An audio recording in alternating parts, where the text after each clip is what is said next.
Long ago, a country was there whose king was like a father. Country prospered, peoples in peace, happiness from the coast to the coast. Years passed. Time came to succeed the country. But in his son, the grace to get adoration from the people was lacked. The king inscribed his will on the cornerstone of the gate of his garden and passed away. After him, the country was divided and degraded. Peoples grew wilder, and the years allowed coming up new countries to infringe them. Peoples of no king became wanderers, doing what was right in their own eyes. The will of the king, his treasure, was keeping its position on the cornerstone. But no one passing by did not realize it. Peoples began to seek gods in the stars that twinkle in the sky that they can rely on. Named them and let them lead their life. They loved astrology, grieved the falling stars, cried the comet. For the sun and moon, because of their weakened mind, they built awesome temples, and once more their souls were trampled. Water, air, forests, beautiful bodies, powers, talents, anything they worshipped as gods. Do you know where we are standing can be the finest garden in the universe? The universe full of stars spreading out before our eyes. Our garden. From our garden, if you once look up our heads, the sun rises in the morning from the east without fail. The moon travels the night, falling and waning. Water streams, air refreshes, forest gives places for the organisms to live their lives. David sings the garden like this: Blessed is the man whom you choose and cause to approach you, that he may dwell in your courts. We shall be satisfied with the goodness of your house, of your holy temple.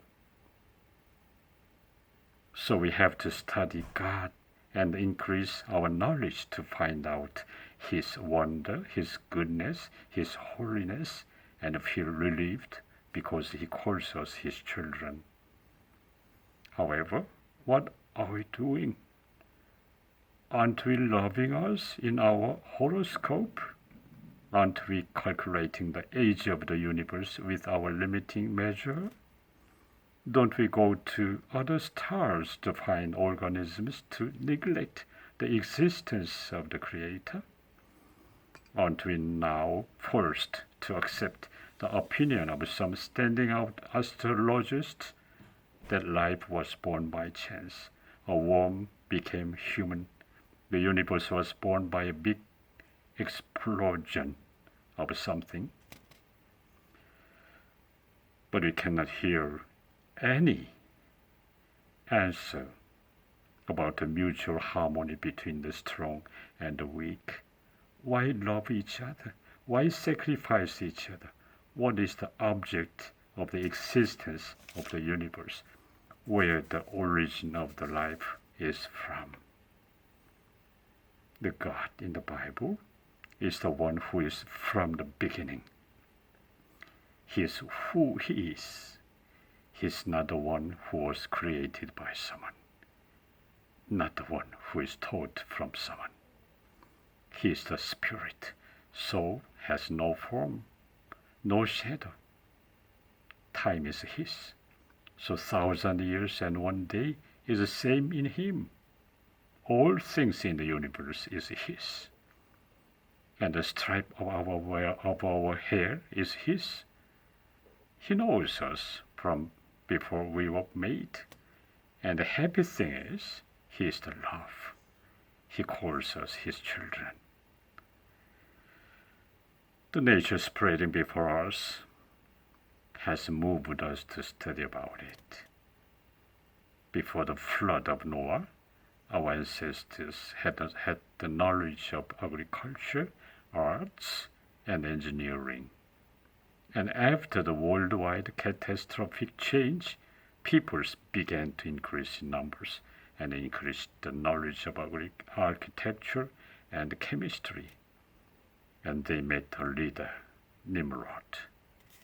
He made peoples remind the intent of the thought of their antediluvian ancestors, the thought to neglect the Creator, the intent to build a city, Babel, whose top will be in the heaven. No one will be able to touch their fate, even the God. The protest to the God. We see here the prototype of the biblical scientist of this day. Instead of amazing the handiwork of the Creator, instead of praising the complete harmony of the creates, instead of giving thanks to the mystery and the goodness, people stand up. We can do by ourselves. We have our gods. At the time of the Babel, God scattered them with making them confuse their languages. But now, when human has got so many technologies, what shall the God do to the peoples?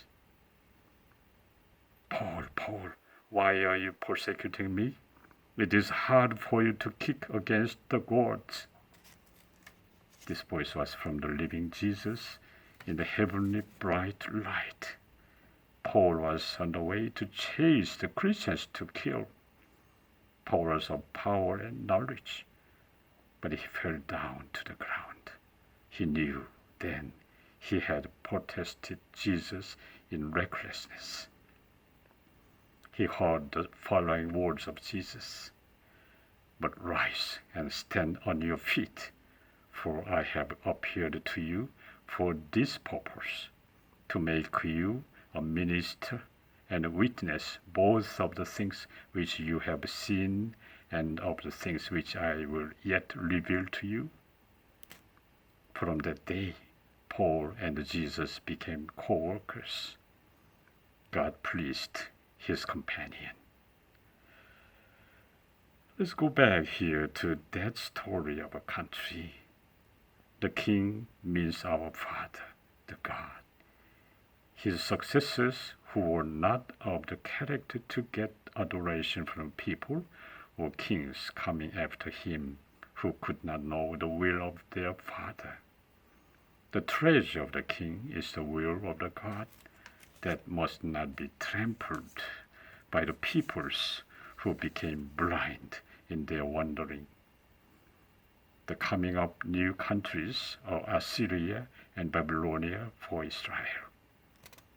The wandering peoples are we, who are passing by the gate of the garden of the God, not noticing the treasure and the cornerstone. Our Father, the God, is not the one who is far from us. If we open our mind and knock the door, there the garden of God spreads out before our eyes. Coming into the garden of the God in which we can enjoy the peace with God, or continuing our wavering in that at last we are consumed, decision is yours. It is time. The way is one.